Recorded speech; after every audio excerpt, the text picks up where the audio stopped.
Hey guys, Assalamualaikum. It's me Nina and welcome back to Nina Story. So guys, korang tahu tak, stalking ni adalah salah satu perbuatan yang berbahaya dan juga menyalahi undang-undang. Bukan setakat stalking secara fizikal, tapi stalking melalui alam maya juga adalah satu kesalahan. Nak pula pada zaman sekarang ni kan, kita banyak menggunakan social media. So lagi mudahlah orang nak stalk kita. Bagi yang tak tahu, Malaysia ni sebenarnya dah ada undang-undang mengendap ataupun stalking.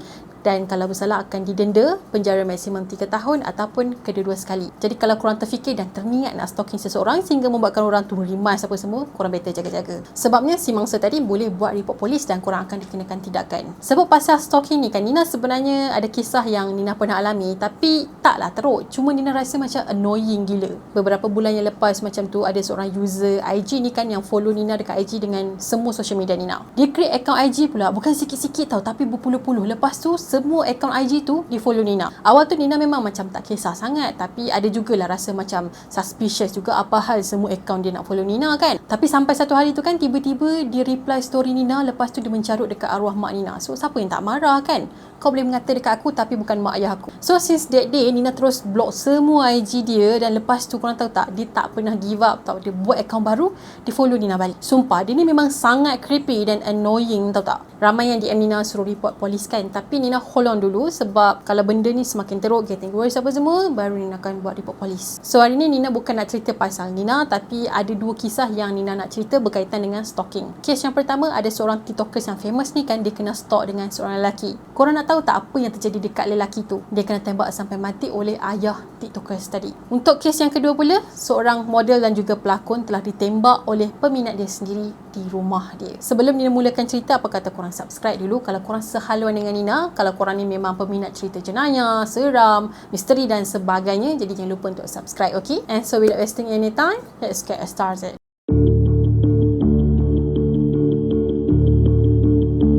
Pada tahun 2020 dulu, ada seorang remaja bernama Eva Majuri berusia 13 tahun teringin nak main TikTok untuk isi masa lapang dia. Masa tu kan satu dunia tengah lockdown sebab COVID kan. So dia pun main TikTok untuk suka-suka je. So Eva ni terkenal sebagai content creator yang buat lip sync, suka menari, lepas tu suka prank kawan-kawan dan juga family dia. Disebabkan ramai yang suka dengan konten-konten yang dia buat, jadi followers dia ni memang cepat sangat naik. Pada usia dia 15 tahun, dia dah ada followers dekat TikTok seramai 1.5 juta. Bukan setakat followers je yang dia dapat tau, tapi dia dah mula juga buat duit dengan TikTok. Dia mula dapat sponsor daripada pelbagai company untuk promote produk-produk diorang. Dengan duit-duit review tadi, Eva ni telah mendapat duit sebanyak $150,000. So dengan hasil titik peluh dia dengan promote barang-barang orang ni kan, membuatkan hidup Eva ni sangatlah mewah. So masa dia tengah naik ni kan, dah jadi selebriti TikTok, dah mula dapat perhatian orang ramai. Dia mula diganggu oleh seorang lelaki yang kita panggil sebagai stalker. Stalker tadi tu pula adalah seorang remaja berusia 18 tahun bernama Eric Rohan Justin yang telah tinggal di Maryland. Nina lupa nak beritahu dekat korang yang si Eva ni tinggal dekat Florida, Amerika. Pada masa tu, si Eric ni masih tinggal dengan mak dia sebab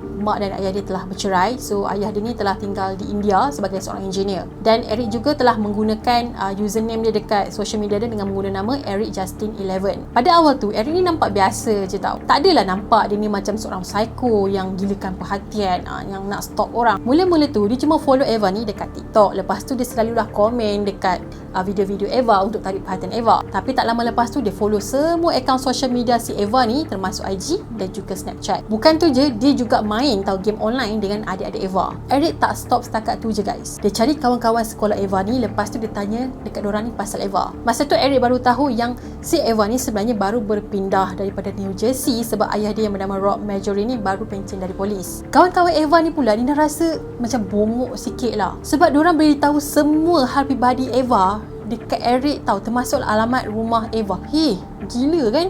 Ini kalau jadi kat Nina kan, aku sanggup putus kawan tau. Kalau benda-benda yang melibatkan privacy Nina memang tak ada kompromi. Bukan tu je, diorang ada juga bagi gambar-gambar Eva ni dekat Eric, termasuklah nombor telefon si Eva. So lepas Eric dah dapat nombor Eva, dia pun apa lagi, dia pun call lah si Eva. Kadang-kadang dia message si Eva ni setiap hari. Dia ada juga minta gambar selfie Eva dan dia sanggup bayar tau. Padahal dia boleh je ambil gambar Eva ni dekat IG, just free je kot. Tak perlu sampai nak minta gambar si Eva ni selfie, hantar kat dia dan dia bayar. Mak ayah Eva memang tahu yang Eric ni minta gambar selfie anak dorang. Sebabnya Eva ni memang transparent dengan family dia. Dia memang cerita cerita lah semua ni. So Eva ni bagus jugalah sebab dia update segala aktiviti dia ni dekat parents dia. Jadi parents dia pun macam okey lah, bagi je lah gambar selfie dekat dia, lepas ni mungkin dia takkan kacau lagi. Jadi si Eva ni pun selfie gambar muka dia dan dia pun hantar dekat Eric. Lepas tu Eric pun bayar dekat dia sebanyak $300. Lepas dah dapat gambar selfie Eva ni, dia pandai pula minta benda yang lain guys. Dia minta gambar lucah si Eva ni. So Eva ni macam terkejut dan marah gila lah. Lepas tu Eva pun block lah Eric ni dekat semua social media dia. Masa ni ayah Eva si Rob ni memang dah tahu pasal ni, jadi dia rasa kes ni macam minor je. Bagi dia, Eric ni lebih kepada seorang keyboard warrior, tapi dia ada juga message Eric dan dia bagi warning lah dekat Eric ni jangan kacau anak dia sebab anak dia ni masih lagi bawah umur. Jadi ayah Eva ni pun tak ambil lah apa-apa tindakan undang-undang sebab dia fikir benda ni kecil je dan semua akan berakhir. Tapi kan si Eric ni tak pernah give up tau. Dia ni macam tak reti bahasa dan buat sesuatu yang lagi gila. Keadaan jadi semakin teruk pada 10 Julai tahun 2021 pada pukul 4.30 pagi. Masa tu si Eric ni datang ke rumah dorang dan bawa senapan patah.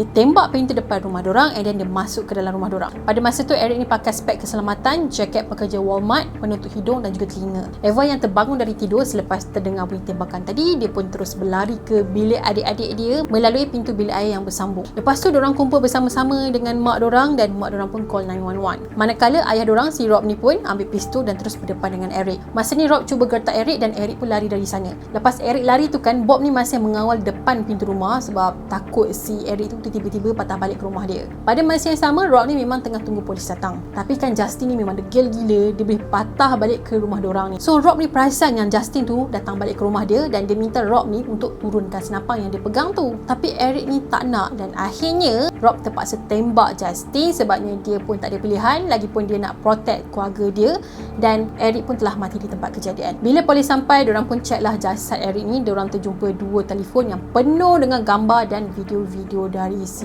Eva. Dikatakan sebelum ni kawan Eva ada bagi amaran dekat dia supaya berhati-hati dengan Eric sebab si Eric ni ada senapang. Sejak dari kejadian tu kan, family diorang telah berpindah ke tempat lain selepas diminta pindah oleh penduduk dekat situ. Disebabkan kejadian ni juga, Eva hanya mendapatkan pelajaran daripada sekolah je. So dia homeschooling lah. Kes Eva ni juga telah digugurkan di mahkamah sebab apa yang ayah dia buat adalah untuk melindungi keluarga dia. Dikatakan dia sebenarnya masih lagi aktif dekat TikTok tapi di bawah pemantauan mak ayah dia lah. Tapi kalau tengok dekat TikTok dia, video terakhir dia adalah pada bulan Oktober tahun 2022.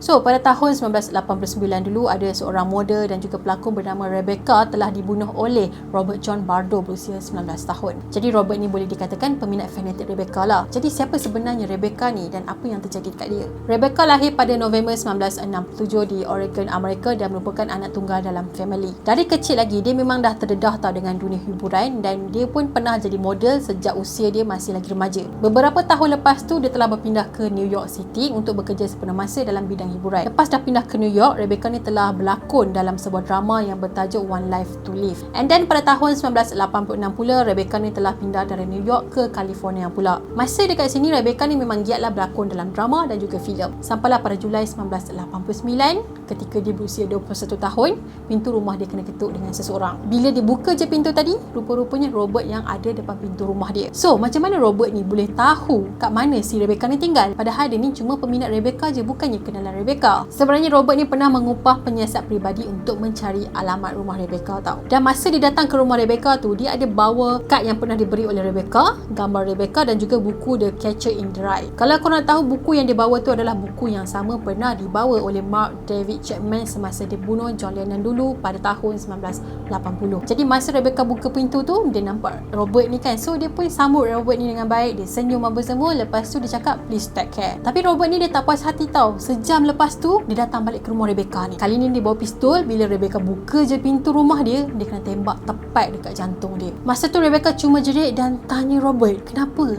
Kenapa? Sebab dia tak faham kenapa tiba-tiba Robert tembak dia. Padahal dia tak kenal Robert tu siapa. Lepas dah tembak tu, Robert terus berlari dari sana dan dia telah dijumpai berlari di jalan raya di Arizona sambil menjerit saya bunuh Rebecca. Dia mula stalking Rebecca ni dari awal tahun lagi dan dia memang peminat fanatik Rebecca lah. Dia mula jadi marah dan kecewa selepas tengok scene Rebecca bercinta dalam sebuah drama tau. So dia macam, kenapa kau kena ada scene macam tu? Kenapa kau kena bercinta dengan orang lain? Kau sebenarnya milik aku. Jadi dia macam beraninya kau bercinta dengan lelaki lain. Padahal tu kan lakonan je. Tapi kan si Robert ni macam take serious sangat benda tu. So Robert ni pun decide untuk menghukum menghukum Rebecca dengan cara mengambil nyawa dia. Selepas dah kena tangkap sehari kemudian tu, Robert ni mengaku dekat polis yang perbuatan dia ni sebenarnya diilhamkan dari sebuah artikel dalam sebuah majalah tentang seorang pelakon lelaki bernama Arthur Jackson yang ke rumah pelakon Raging Bull untuk bunuh dia. So dia ambil daripada situasi tu, dia buat macam tu juga dekat Rebecca. Semasa dalam tahanan, Robert ni sebenarnya telah disahkan ada penyakit mental tau. Adik-beradik dia juga pernah cakap Robert ni terpaksa berhenti dari sekolah menengah sebab dia perlu mendapatkan rawatan sakit mental. Jadi kalau ikut undang-undang dekat mereka, orang yang ada sakit mental ni memang tak layak ataupun tak boleh beli pistol tau. Tapi disebabkan Robert nak pistol tu juga, so dia minta abang dia yang belikan pistol tu untuk dia. Akhirnya Robert telah disahkan bersalah dan dijatuhkan hukuman penjara seumur hidup tanpa kemungkinan parol. Pada tahun 2007, dia pernah cedera teruk tau, sebabnya dia kena serang dan ditikam oleh seorang banduan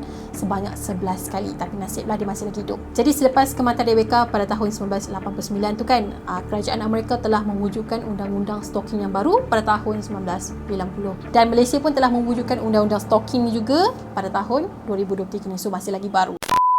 So guys, sebenarnya kan kesalahan stalking ni bukanlah kesalahan yang ringan tau. Nak pula kalau orang tu stalking dia sehingga membuatkan orang ni ataupun mangsa ni jadi tak selamat, rasa terganggu. So sebenarnya undang-undang ni sangat membantulah untuk menghukum orang-orang macam ni. Jadi kalau korang ada masalah macam ni, kena stalking dengan seseorang, korang boleh buat report polis, okey? Jadi guys, ni rasa itu sajalah perkongsian Nina untuk hari ni. Terima kasih kepada korang yang sudi tengok video Nina sampai habis. Tapi kalau korang belum lagi subscribe channel Nina, korang boleh subscribe di bawah sebabnya Nina sikit lagi nak sampai 900k subscribers. Dan terima kasih juga kepada korang yang sudi subscribe channel Nina, dan jangan lupa juga untuk follow Nina di TikTok dan juga Instagram. Kita akan jumpa lagi next video. Bye bye. Assalamualaikum.